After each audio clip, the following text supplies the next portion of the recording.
Estamos aqui de novo, terceira reuniãozinha nossa desse bate-papo sobre Holter, e nós vamos apresentar a parte final de uma apresentação do método para vocês. Vocês lembram que eu parei nesse gráfico aqui na última sessão, e esse gráfico ele tem um comportamento que não deve ser esquecido jamais. Vocês vejam que eu tenho variação da frequência cardíaca na parte superior dele, incidência de extracístoles ventriculares na parte do meio e incidência da parte inferior de extracístoles supraventriculares. Guardaram essa imagem aqui? Essa imagem ela é fundamental para quem analisa Holter, porque a partir do momento que você identifica essa imagem indica quase que com certeza que esse ritmo do paciente nessa situação aqui, que eu estou apontando, ele é a mudança em fibrilação atrial. Vejam as diferenças entre um ritmo de origem sinusal, na maioria das vezes, hein, pessoal? Nunca é 100%. Na área médica, a arritmia nada é 100%. Essa mudança indica que o paciente saiu de um ritmo, entrou num outro ritmo. E qual é a ideia dessa situação? Variação pouca da frequência cardíaca, tempo e espaço. Variação muito grande da frequência cardíaca, tempo e espaço. Isso é muito comum com fibrilação atrial. Os RRs ficam bem irregulares. Isso é um dado muito específico do ponto de vista gráfico sobre ritmos de base. Nós estávamos falando lá sobre a avaliação do ritmo inicial. Encontramos essa alteração gráfica, vamos ver a diferença do eletrocardiograma desse laudo nessa situação aqui inicial e dessa situação aqui no meio do exame, por volta de 0 até 4 horas da manhã, como eu apontei aqui. Já tínhamos falado algo sobre incidência de ectopias. Vejam só que isso aqui deve ser descrito no laudo, né? Na parte inferior desse diapositivo, porque eu tenho das 10 até a meia-noite uma incidência grande de extracístole ventricular, da meia-noite até as 6 horas pouca, diminui bastante essa incidência. Aqui, isso eu tenho que, na emissão do laudo, eu tenho que citar que há uma influência vigília, sono, na quantidade de extracístoles. Tá?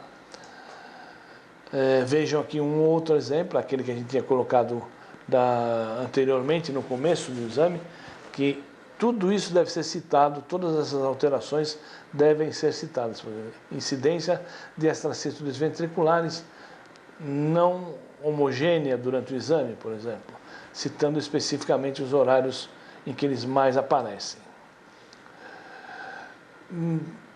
Falamos do ritmo do primeiro, e eu quero voltar a frisar para vocês que o sistema que vocês trabalham tem que ter uma análise automática confiável, eficiente, né? No caso aqui que eu estou citando.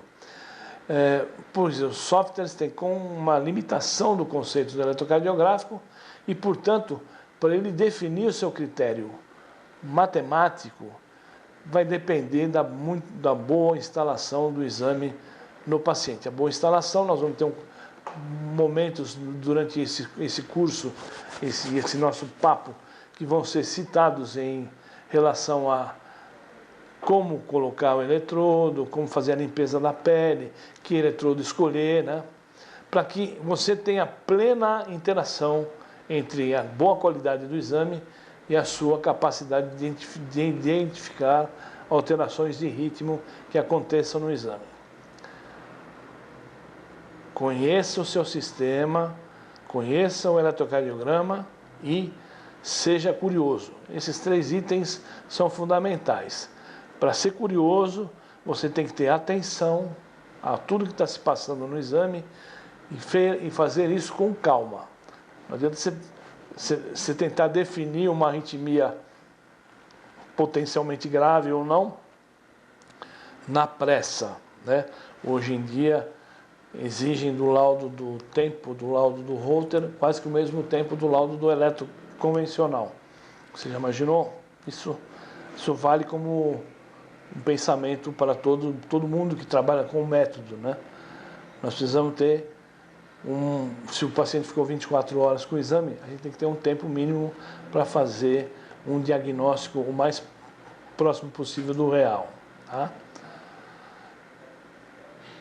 voltando a citar do ritmo de base, não adianta colocar esse tipo de traçado, né? A gente tem que fazer a mudança, né? Eu coloco um traçado assim, eu tenho que identificar um que eu estou colocando no mesmo laudo traçados com P's positivos, no caso aqui, do lado esquerdo, P's negativos do lado direito, e assim, isso aconteceu de uma hora para outra. Como que isso aconteceu? Eu tenho que mostrar o que está acontecendo nesse laudo. Em relação ao ritmo de base, eu tenho que dizer qual aquele que foi predominante no exame, né? Se foi um deles o total, não há muita necessidade de dizer isso, mas em casos de mudança de ritmo, qual aquele que está mais presente, né? O que acontece em frequência máxima e mínima, correlacionar todas essas informações com o diário, né? Se houver alguma coisa fora do padrão normal, tempo de duração, qual foi a característica, por exemplo, se teve associado ou não a variação da frequência cardíaca, ou se o aparecimento foi feito através do início de uma extrasístole, né? Tudo isso tem que ser descrito. E se o caso for ritmos de frequência elevada, por exemplo, não esquecer de citar como é que é a resposta ventricular desses pacientes e como é o comportamento da condução atrioventricular, porque a condução atrioventricular é um critério que só você pode emitir, porque você vai procurar essa associação, o sistema não vai fazer isso para você, tá? Nesse próximo slide aqui sobre emissão de laudos, o item número 2 é avaliar a condução AV, qual o comportamento dele no outro exame. Isso é responsabilidade sua, do analista. Essa condução AV, o que acontece nela em frequências baixas, em frequências altas, né? Essa variação do intervalo PR é uma coisa fixa, depende da frequência cardíaca para se alargar ou se encurtar. E a avaliação do PR curto, né? Por exemplo, o Wolff, Parkinson White ou as pré-excitações, também são avaliações que são feitas pelo médico que emite o laudo. O sistema não ajuda nesses casos. Ele pode dar alguns indicativos paralelos, como nós vamos ver para frente, tá? Vejam só, também em relação à condução AV, é o caso aqui desse exemplo, né? Eu tenho situações de pausas, essa é uma coisa muito frequente no exame, né? Vejam só, PQRS, PQRS, PQRS, a variação de aumento do intervalo PR até o efetivo bloqueio, né? Existe uma colocação na literatura sobre as descrições em Holter, independentemente do fato de elas serem ou não de implicação clínica, mas que as noturnas com maior de 3,5 segundos devem ser citadas e as diurnas maior de 2,7 segundos também devem ser citadas.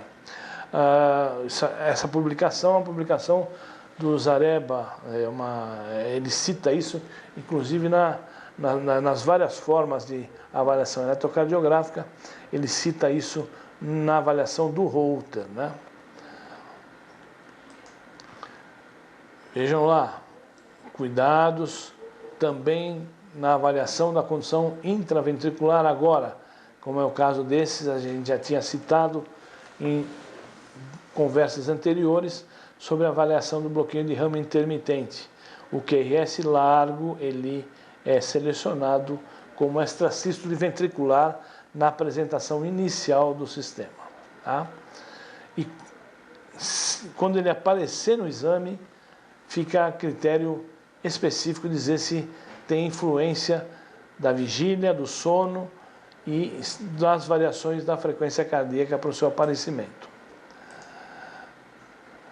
A avaliação da atividade ectópica supra-ventricular, quer dizer, a avaliação das extrasístoles, lembrar que o sistema faz a avaliação arterial por configuração e a ventricular é a análise automática, né? Nós vamos ver tudo isso durante essas reuniões que a gente está se propondo a fazer, essas conversas informais, tá? Aliás, sobre elas eu queria falar uma coisa. Daqui a pouco, lá para o futuro, espero que seja próximo, nós vamos tentar fazer reuniões que avaliem em tempo real e que vocês possam até interagir comigo, né? Porque o exame é de interação. Quiçá daqui a um tempinho já a gente tem algum momento no mês em que a gente possa interagir e cada um emitir a sua opinião, a sua observação, porque em relação ao exame em si, muitas vezes você fica 1, 2 dias para avaliar um traçado eletrocardiográfico e uma pessoa que olha o traçado por um segundo identifica uma morfologia que pode nos faltar a atenção, né? Então acho muito importante também a gente ter conversas verbais sobre isso em tempo real, né? Vamos lá, a gente vai fazer isso no futuro, não tenho a menor dúvida disso.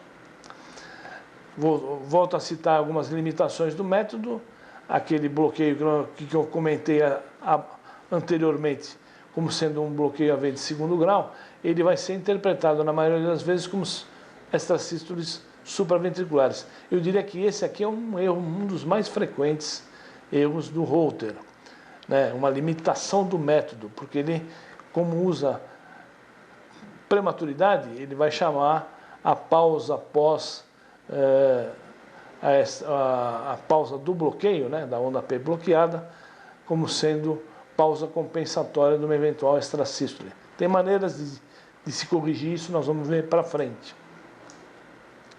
Tá? E nós estamos chegando, do ponto de vista formal, a essa parte final da apresentação para vocês dessa nossa proposta, da nossa ideia. Nós queremos muito que vocês façam parte do nosso dia a dia. Em congressos, em simpósios, nós temos muitas conversas sobre o exame, né? Não chega a ser essa imagem afetiva, né? Mas nós queremos fazer com que isso seja cada vez mais presente e forte. Contamos com a sua colaboração geral, emitindo parecer. Vocês vão aí vai ter chance de vocês comentarem sobre tudo isso. E o fundamental é que para a gente não tirar nunca conclusões precipitadas, porque isso aqui não é um namoro específico que vocês estão vendo. É simplesmente um susto de uma coisa que a princípio parece ser bem tranquila e na realidade ela pode oferecer perigo para uma abordagem mais simples, tá, pessoal? Então, um abraço para vocês por enquanto e nós vamos iniciar uma parte um pouco mais específica daqui para frente, tá? E imagem final, nem tudo que aparenta ser é o real. Vejam assim que essa moça que parecia loira, na realidade é um cachorro muito bem posicionado para dar uma falsa impressão e nos enganar, tá? Pessoal, até lá, um abraço.